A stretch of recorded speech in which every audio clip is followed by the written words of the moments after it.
Alright, so I just want to shoot a video on my Everglades again. Just wanted to show you how they're doing. And again, I didn't plant these Everglades. They come up wild on their own.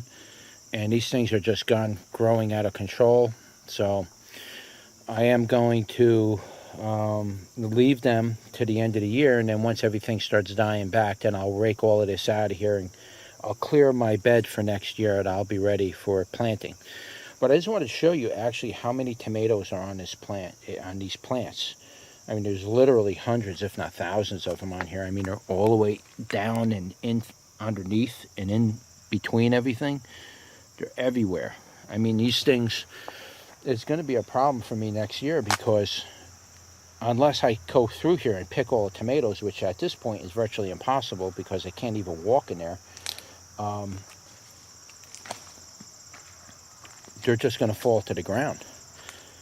I mean, you could see all the tomatoes down there. There's tomatoes everywhere. And they're not just here. They're all over there. This entire garden got taken over, literally, by the Everglade tomato. So that's why I warn you, if you buy Everglade tomato seeds, don't plant them in your garden or anything. Find an area of your yard where you can let them just grow wild.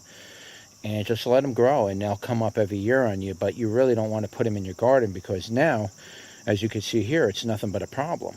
And they're falling everywhere. And, you know, I'm going to have to pull them up every year like weeds. So just keep that in mind with this tomato plant. I know I've sold a lot of orders online for the Everglade tomato. And I'm going to include a disclaimer in there saying that you shouldn't plant this in your garden. Plant it in a remote part of your yard where you could just let it grow wild. I really need to put that in there because once these things establish themselves, you don't realize how many plants I've already pulled out before this happened. I pulled out a bunch of them already because I was going to get the garden cleared, and then I stopped, and within like a week's time another 200 or 300, 400 came up. I just gave up and walked away, and I ended up letting the garden go fallow. But just to show you, how much these things can produce tomatoes, it's virtually impossible to control, really, at this point, unless you literally rip the whole plants out when they're at this size, which I don't want to do. I mean, they're doing all right. They're feeding the animals and stuff like that, so it keeps the animals away from my greenhouse. So hopefully, look, my beanstalks are coming out of the roof of my greenhouse. Oh, my God. So, yeah, I just wanted to show you the Everglade tomato. I'm not going to do a review on it or anything. This is pretty much just making a video on this so I can maybe connect it to my website.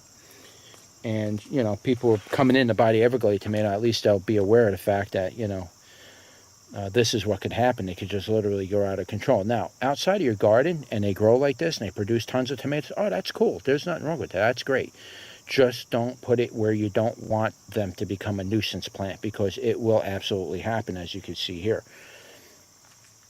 I mean, they just literally took over everything in his garden. And this was a problem, and believe it or not, the other thing that's a problem is this thing.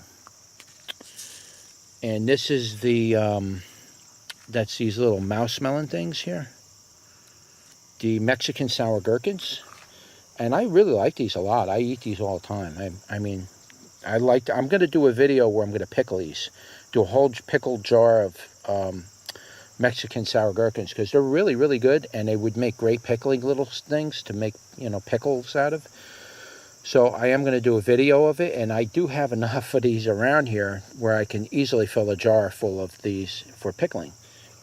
But I will say that these kind of popped up all over the place, very similar to what I'm going through with the Everglade tomato. So you're going to want to be careful with this one too, because this one reseeded itself, and maybe some of the animals were eating it.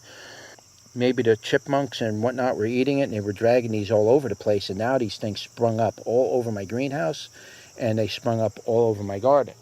So, okay, yeah, that's great and everything. They reseed themselves. It's just you don't want them to start doing that all over your garden and your greenhouse. And in a remote part of your yard, you don't care. That's fine. Let them grow like crazy over there. It'll feed the animals. You can forage on them from time to time. But you don't want them in your garden when you're growing cabbages and lettuces and they're growing all over everything, smothering it out. You don't want that either. And that's what happens with these plants. So, yeah, the Everglade tomato and this thing is a problem. The gherkins. I mean, they're they grow really good. I mean, and every year that it produces seed and fruits like this, and those hit the ground and they regrow, they get even stronger, because now they climatize and now they're adjusting to the environment. Now it'll get to a point where you won't be able to control this thing. And it's starting to get there now. Now, I've been growing these Everglade tomatoes probably for about 5 years or so. When I first started growing it, it wasn't that prevalent, it wasn't that strong. But after about the 3rd year, that's when it started getting, powerful. This thing is, forget it. This plant is a monster. And I pulled out of here so far, because I cleared a section of my garden out back here from my cabbages and stuff. I've probably pulled out about 25 or 30 huge full plants with full tomatoes on it. And they're all piled up all the way in the back over here. Right there. And I piled them up. I mean, I pulled out a ton. And even doing that didn't seem like it did nothing to this plant. I mean, it's literally growing everywhere. So anybody who's buying seeds, just keep that in mind, that you don't want to put it in your garden, is what I'm trying to say. You can grow them in other parts of your yard, but don't grow them in your garden. Trust me, you'll regret it afterwards. There's no way you're going to pick every single tomato off and eat them and say, oh, well, the seeds will never hit the ground. This plant produces tomatoes so much that you can't possibly eat all these tomatoes. You can try, but you're not going to have luck. Sooner or later, one of those are going to hit the ground and it's going to sprout, and that's where it begins. So, all right, just wanted to give you a quick update on the Everglade tomato. And like, share, and subscribe, and I'll see you on the next one.